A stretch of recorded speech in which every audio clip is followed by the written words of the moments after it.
Hello everyone, welcome again on the YouTube channel of Udit pharmacy. मैं हूं आशीष राय। तो आज के इस वीडियो में हम देखने वाले हैं फार्मास्यूटिकल केमिस्ट्री का चैप्टर 4 जो कि है ऑर्गेनिक केमिस्ट्री। ऑर्गेनिक केमिस्ट्री में बेसिकली जो भी पार्ट आपके सिलेबस में है वो इस वीडियो में कवर करने की कोशिश करूँगा। बाकी आपको डिटेल में अगर जानना है ऑर्गेनिक केमिस्ट्री चैप्टर में, अगर आपको कोई भी डाउट है तो आप उदित फार्मेसी ऐप पे विजिट करके आप अपने डाउट्स को क्लियर कर सकते हो। ठीक है, तो चलिए आज के इस वीडियो को शुरू करते हैं।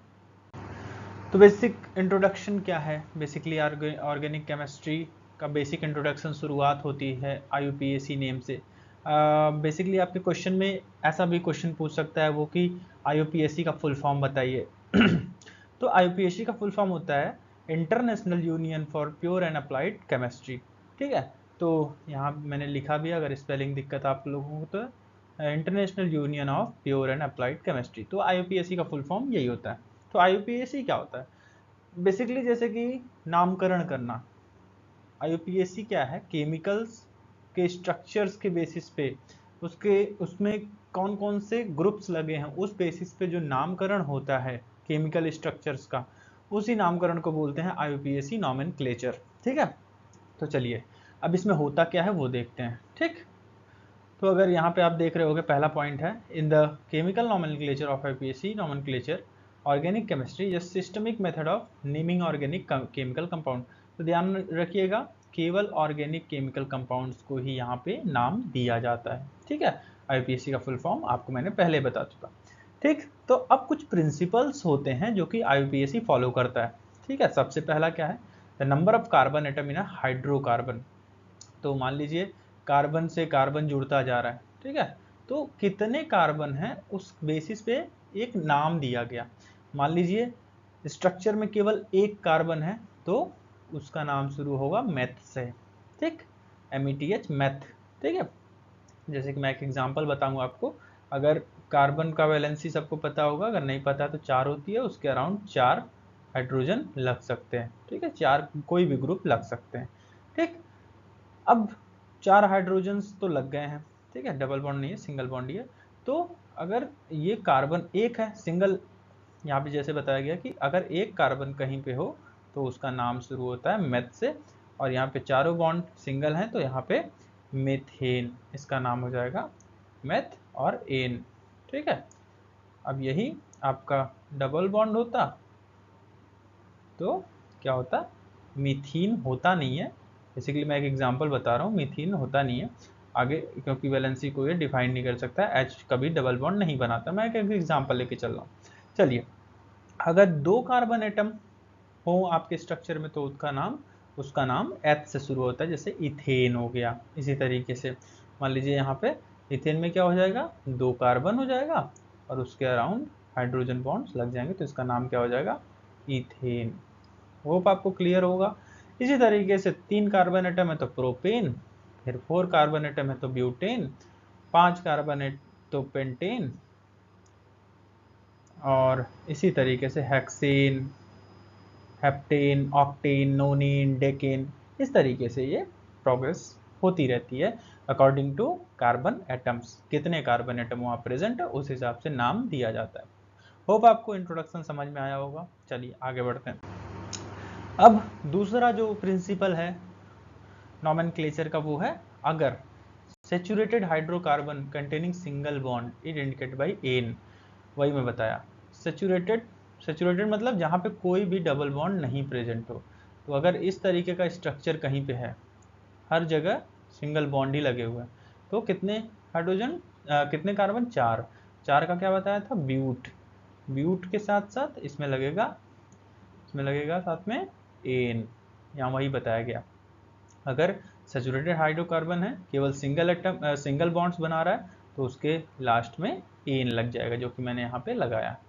इसी तरीके से अगर अनसैचुरेटेड हाइड्रोकार्बन कंटेनिंग एक डबल बॉन्ड है तो वो ईन कहलाएगा।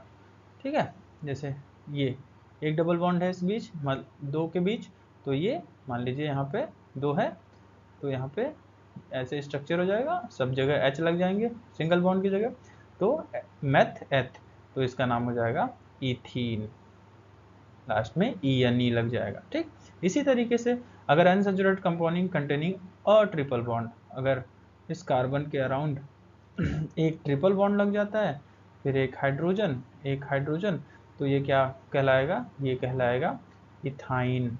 ठीक है, YNE लास्ट में लग जाए। तो होप आपको क्लियर होगा एन इन आइन का कंसेप्ट। चलिए आगे बढ़ते हैं। तो अब सैचुरेटेड हाइड्रोकार्बन्स क्या कहलाते हैं? सैचुरेटेड हाइड्रोकार्बन्स को हम एल्केन भी बोलते हैं। एज एग्जांपल लेके चलें तो मान लीजिए मैं एक एग्जांपल लेके चलता हूँ, ठीक है, इथेन को। ठीक, एक सेकेंड, अगर मैं ये स्ट्रक्चर यहाँ बनाता हूँ तो आपको समझने में थोड़ी आसानी होगी। तो अगर मैं इथेन का एग्जांपल लेके चलता हूँ, तो हाइड्रोकार्बन्स, जहाँ पे हाइड्रोकार्बन्स का मतलब क्या है, जिसमें हाइड्रोजन भी प्रेजेंट हो और कार्बन भी प्रेजेंट हो। होप आपको समझ में आया होगा।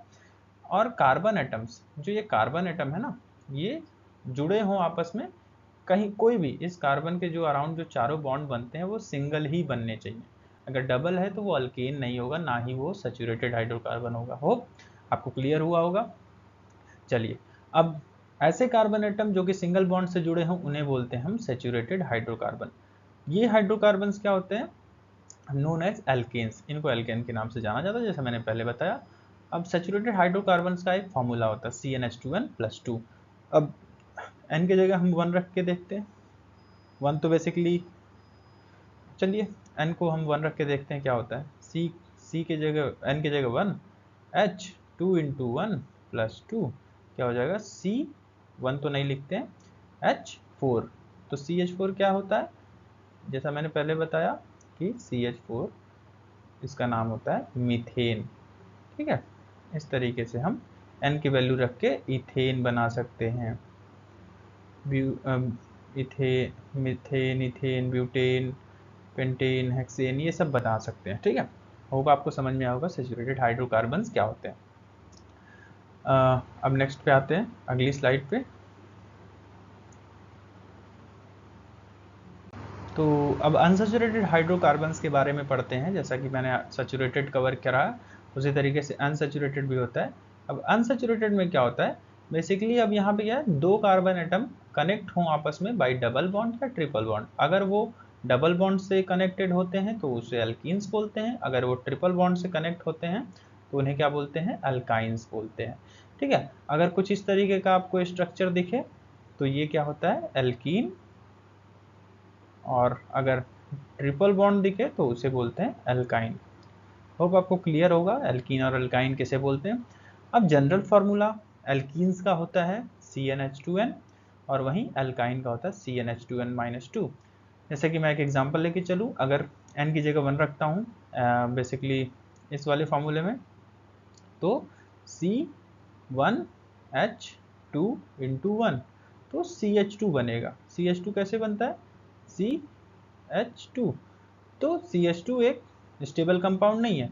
अगर हम n की जगह 2 रखते हैं तो C2H2 × 2, तो C2H4।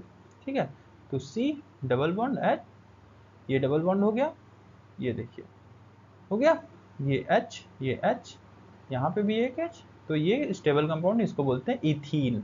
इसी तरीके से हम अनसैचुरेटेड हाइड्रोकार्बन से अल्काइंस का भी नॉमेनक्लेचर कर सकते हैं। होप आपको क्लियर होगा। चलिए आगे बढ़ते हैं। अब बेसिक क्लासिफिकेशन ऑर्गेनिक कंपाउंड्स के क्या है। अगर ऑर्गेनिक कंपाउंड्स को आप ध्यान से देखोगे तो ये दो पार्ट में डिवाइड है। एक ओपन चेन बोलते हैं, ठीक, या इसी का नाम एलिफेटिक भी होता है, या इसी का नाम एसाइक्लिक होता है। अगर आपको याद रखना है तो एक को एसाइक्लिक बोल लो, दूसरे को साइक्लिक। दो कैटेगरीज में डिवाइड किया जाता है ऑर्गेनिक कंपाउंड्स को। अब साइक्लिक कंपाउंड को फर्दर हम होमोसाइक्लिक और हेट्रोसाइक्लिक में कन्वर्ट कर सकते हैं। होमोसाइक्लिक क्या होता है, अगर रिंग्स सेम लगे, होमो का मतलब सेम होता है, हेट्रो का मतलब डिफरेंट होता है। ठीक है, तो ये होता है इसका मेन फॉर्मूला। तो होमो में क्या होता है, होमो में भी फर्दर दो क्लासिफिकेशन होते हैं, एक एरोमेटिक कंपाउंड्स, दूसरा एलिसाइक्लिक कंपाउंड। ठीक, इसके बाद एरोमेटिक, बेसिकली एरोमेटिक है तो वो बेंजीन रिंग वहाँ पे जरूर ही होगा। तो इस हिसाब से हमारा साइक्लिक का होमोसाइक्लिक पार्ट कवर होता है। इसी तरीके से हेट्रोसाइक्लिक कंपाउंड में भी दो कैटेगरीज होती है, एलिसाइक्लिक और एरोमेटिक। ठीक है, इसी तरीके से एलिसाइक्लिक का एक एग्जांपल THF है, उसी तरीके से एरोमेटिक में बेंजीन रिंग तो होती है, साथ में पेरिडीन होता है, और भी कई सारे होते हैं। इसके साथ साथ एरोमेटिक कंपाउंड्स को दो पार्ट में डिवाइड किया गया, बेंजोनाइड और नॉन बेंजोनाइड। एक में बेंजीन होती है, एक में बेंजीन रिंग नहीं होती है। ठीक है, इस तरीके से क्लासीफाई किया गया ऑर्गेनिक कंपाउंड्स को। होप आपको समझ में आया होगा। अगर नहीं समझ में आया तो आप उदित फार्मेसी ऐप पे विजिट कर सकते हो, आपको डिटेल में समझाया जाएगा। वेल एजुकेटेड टीचर्स समझाएंगे आपको।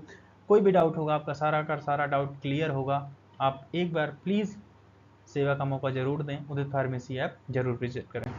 तो आगे बढ़ते हैं। इसमें डिफरेंट टाइप ऑफ कार्बन्स क्या होते हैं। बेसिकली कार्बन्स को 4 पार्ट में डिवाइड किया गया। पहला तो प्राइमरी कार्बन्स, ऐसे कार्बन जो कि सिंगल कार्बन से अटैच्ड हो। ठीक है, जैसे कि मान लीजिए ये एग्जांपल हो गया।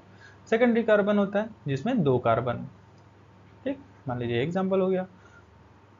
टर्सरी कार्बन क्या होता है, बेसिकली इसमें 3 कार्बन कहीं ना कहीं से अटैच्ड हो, तो ये तीसरा कार्बन। अब 4 कार्बन वाला कुछ इस तरीके से होता है। ठीक है, यहाँ ये हो जाएगा आपका, क्या हो जाएगा यहाँ पे, 1 कार्बन के अराउंड। देखिए अगर आप इधर से चलेंगे तो ये 4 बने हैं, इधर से चलेंगे तो ये 4 बने, तो ये क्वाटरनरी कार्बन बोलते हैं इसे। ठीक है, 1 कार्बन के अराउंड 4 कार्बन अटैच्ड है। चलिए आगे बढ़ते हैं। अब आईपीसी नॉमेनक्लेचर के कुछ रूल्स हैं, जैसे कि कॉमनली जो सफिक्स यूज होते हैं, जो जैसे मान लीजिए कोई ग्रुप वहाँ पे लगा हुआ है तो उसको हम क्या बोलेंगे, तो वो हम बताने वाले हैं आपको। आईपीएससी नेम में 2 पार्ट होता है, बेसिकली प्रीफिक्स और सफिक्स को ऐड करके ही नाम दिया जाता है। ऑर्डर ऑफ प्रायोरिटी, किसको आगे रखा जाए, तो अगर ये सब ग्रुप्स हैं तो ये असेंडिंग ऑर्डर है। ऑक्सीजन को सबसे पहले बोलेंगे, सल्फर को बाद में, फिर नाइट्रोजन को। ऑक्सीजन को हम ऑक्सीजन नहीं बोलेंगे, उसको ऑक्सा बोलेंगे। सल्फर को थाया बोलेंगे और नाइट्रोजन को एजा बोलेंगे। साथ में फॉस्फा बोलेंगे, फॉस्फोरस को। ठीक है, तो ये प्रायोरिटी होती है, सबसे पहले ऑक्सीजन को, फिर सल्फर को, देन नाइट्रोजन, देन फॉस्फोरस। अब इसके बाद टर्मिनल प्रीफिक्स से हम करेंगे। ठीक है, प्रीफिक्स और सफिक्स का।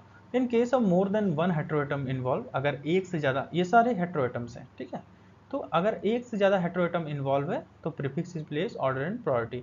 अगर ये चारों प्रेजेंट है तो इस प्रायोरिटी के हिसाब से नाम दिया जाएगा। Numbering should be start from heteroatom. तो अगर आपके कंपाउंड में जो बना हुआ है स्ट्रक्चर, उसमें हेटेरोएटम शुरू कहीं भी है तो आपकी शुरुआत हेटेरोएटम से ही होगी। तो ये रूल है आईपीएससी नॉमेनक्लेचर का। होगा आपको समझ में आया होगा। ठीक है, चलिए आगे बढ़ते हैं। तो अगर उदित फार्मेसी ऐप पे आपको विजिट करना, तो वहाँ पे क्या क्या अवेलेबिलिटी है, वहाँ पे रिकॉर्डेड क्लासेस हैं, लाइव क्लासेस हैं, ई बुक्स हैं आपको मिलेंगे, चैप्टर वाइज एक्सरसाइजेज हैं, चैप्टर वाइज टेस्ट हैं, लाइव चैट्स आप बोल सकते हो, कहीं भी आपको डाउट है तो आप बता सकते हो, पूछ सकते हो। बाइलिंगुअल, हिंदी इंग्लिश जो भी आपको समझ में आती है उस भाषा में आपको बताई जाएगी। कंप्लीट 5 सब्जेक्ट आपको फर्स्ट ईयर में मिलेंगे, कंप्लीट 6 सब्जेक्ट आपको सेकेंड ईयर में मिलेंगे। सेम चीज़ें, आप एक बार सेवा का मौका दीजिए, आपको रिग्रेट नहीं होगा कि आपका लॉस हुआ इससे। तो जेन्युइन प्राइस कॉस्टें हैं यहाँ पे फर्स्ट ईयर और सेकंड ईयर की 1499 का। अगर आपको हार्ड कॉपी स्टडी मटेरियल चाहिए, बुक्स चाहिए, तो थ्योरी और मॉडल पेपर कंबाइंड मिलेगी आपको, free delivery with price of 999, complete 5 subject का डी फार्मा फर्स्ट ईयर।